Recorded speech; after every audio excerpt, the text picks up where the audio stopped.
Hello दोस्तों, rock study में आपका स्वागत है। आज हम लोग बात करेंगे भारत के संवैधानिक विकास के बारे में, यानी कि भारत में संविधान का विकास कैसे हुआ। यानी बात करेंगे कि अंग्रेज जब आया तो यहाँ पे व्यापार करने के लिए आया था, मगर यहाँ पे शासन करने लगे। उसके बाद और भारत को आज़ादी कैसे मिली, ये इसी मेथड पे हम लोग बात करेंगे। यानी कि भारत में संविधान सभा का आयोजन कैसे हुआ, उसका विकास कैसे हुआ, संविधान सभा के लिए पहले क्या क्या करने पड़े, अंग्रेज कब आए थे और कब गए, कौन कौन शासन किए, इसके बारे में हम लोग आज चर्चा करेंगे। ठीक है, हम लोग स्टार्ट करते हैं। सबसे पहले देखेंगे भारत का संवैधानिक विकास, यानी भारत में संविधान का विकास कैसे हुआ था। सबसे पहले है भारत में ब्रिटिश 1600 ईस्वी में व्यापार करने के मकसद से कहाँ आए थे, भारत आए थे। और तभी वहाँ इंग्लैंड की महारानी कौन थी, सर एलिजाबेथ।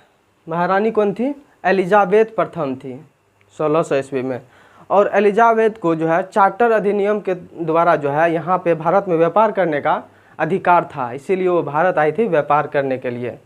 मगर क्या हुआ, 1757 की प्लासी की लड़ाई और 1764 का बक्सर का युद्ध, 1757 की प्लासी की लड़ाई और 1764 का बक्सर का युद्ध अंग्रेजों द्वारा जीत लिया गया। 1757 का प्लासी की लड़ाई और 1764 का बक्सर का युद्ध अंग्रेजों द्वारा जीत लिया गया, जिससे क्या हुआ, बंगाल पर ईस्ट इंडिया कंपनी का शासन हो गया। क्या हो गया, अंग्रेजों द्वारा दोनों युद्ध, प्लासी का और बक्सर का दोनों जीतने के बाद क्या हुआ, बंगाल एक प्रांत था जिस पे क्या हुआ, ईस्ट इंडिया कंपनी का शासन हो गया। इससे क्या हुआ, ईस्ट इंडिया कंपनी जो 1773 से लेकर 1858 तक, कितना से कितना, 1773 से लेकर 1858 तक भारत में शासन किया। ठीक है, और इस शासन के दौरान उसने बहुत सारे एक्ट लगाए जिसमें कुछ विशेषताएं भी थी, और उस एक्ट में कुछ विशेष एक्ट भी है जिसके बारे में आज मैं चर्चा करूंगा।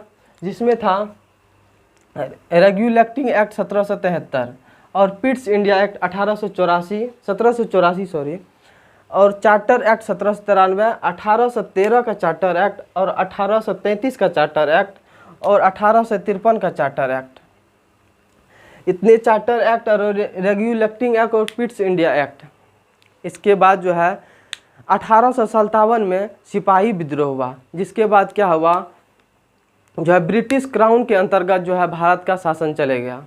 ठीक है, उसके बाद हम लोग देखेंगे ब्रिटिश क्राउन के अंतर्गत जो है शासन चले गया। उसके बाद जो है ब्रिटिश शासन भी यहाँ पे आए तो उसने कौन कौन सी पद्धति एक्ट अपनाया, कौन सा अधिनियम अपनाया, उसके बारे में भी चर्चा करेंगे हम लोग। यहाँ पे पहला देखते हैं भारत शासन अधिनियम, यानी कि 1858 का शासन अधिनियम, भारत शासन अधिनियम 1858 का अधिनियम, और भारत परिषद अधिनियम 1861, भारत परिषद अधिनियम 1892 और भारत परिषद अधिनियम 1909, भारत शासन अधिनियम 1919 और भारत शासन अधिनियम 1935 और भारतीय स्वतंत्रता अधिनियम 1947। यानी कि भारत में सबसे लास्ट में 1947 में इसको आज़ादी मिली भारतीय स्वतंत्रता अधिनियम के तहत, जिससे क्या हुआ, हम लोग संविधान सभा का गठन कर पाए। मगर फिलहाल हम लोग बात कर रहे हैं भारत का संविधान का विकास कैसे हुआ। सबसे पहला हम लोग आज हम लोग का टॉपिक्स है भारत में संविधान का विकास कैसे हुआ। तो इसीलिए हम लोग जो है यहाँ जितना भी एक्ट पढ़े हैं इस पे जो है स्पेशल टॉपिक्स रहेगा। ये वीडियो लंबा हो जाएगा, इसीलिए हम लोग जो है आज जो है एक ही पढ़ेंगे एक्ट, यहाँ पे एक ही एक्ट पढ़ेंगे। यहाँ पे रेगुलेटिंग एक्ट जो है 1773 में हुआ, तो उसी पर चर्चा हम लोग आज करेंगे। और उसके बाद जो है ये सब एक्ट जो है चार्टर एक्ट 1793, 1813, 1833, 1853 का जितना है उसके ब्रिटिश क्राउन के अंतर्गत हुआ था। अगले वीडियो हम इसकी चर्चा करेंगे, तो अगले वीडियो का आप लोग इंतजार कीजिएगा। और हम 1773 का जो चार्टर थी रेगुलेटिंग एक्ट है उसको अभी हम लोग देख लेते हैं, उसकी क्या क्या विशेषताएं थी, उसके अंदर क्या क्या हुआ था, क्या प्रावधान थे उसके। चलिए स्टार्ट करते हैं। 1773 का रेगुलेटिंग एक्ट, बंगाल के गवर्नर को बंगाल का गवर्नर जनरल पद दिया गया, जिसकी सहायता के लिए 4 सदस्यीय कार्यकारी परिषद का गठन किया गया। यानी सबसे पहले बात करेंगे बंगाल का जो गवर्नर था, बंगाल प्रांत का जो गवर्नर था उसको गवर्नर जनरल का पद दे दिया गया, यानी गवर्नर जनरल उसको कहे जाने लगा।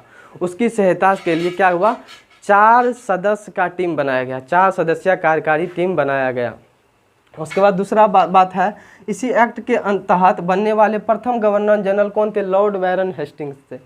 और ये रेगुलेटिंग एक्ट 1773 के अंदर के तहत बनने वाले सबसे प्रथम गवर्नर जनरल कौन थे, लॉर्ड बैरन हेस्टिंग्स थे। ठीक है।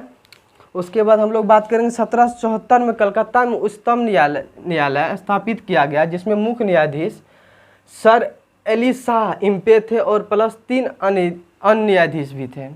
जिसमें क्या हुआ, 1774 ईस्वी में क्या हुआ, 1774 ईस्वी में एक उच्चतम न्यायालय की स्थापना की गई। कहाँ पे, कोलकाता में। कब, 1774 ईस्वी में। जिसमें क्या हुआ, मुख्य न्यायाधीश एलिशा इम्पे थे और प्लस 3 अन्य न्यायाधीश भी थे। उसके बाद जो है ब्रिटिश द्वारा क्या हुआ, बोर्ड ऑफ डायरेक्टर कंपनी पर नियंत्रण करने के लिए किया गया। यानी कि ब्रिटिश द्वारा जो है बोर्ड ऑफ डायरेक्टर्स की स्थापना की गई। किस पे नियंत्रण करने के लिए, कंपनी पर नियंत्रण करने के लिए। ठीक है। उसके बाद देखते हैं मुंबई, मद्रास एवं मुंबई बंगाल के अधीन हो गए। यानी कि मद्रास के और बम्बई के गवर्नर जो थे वो बंगाल के गवर्नर जनरल के अधीन हो गए। ठीक है। मद्रास एवं बम्बई के गवर्नर बंगाल के गवर्नर के अधीन हो गए। ठीक है।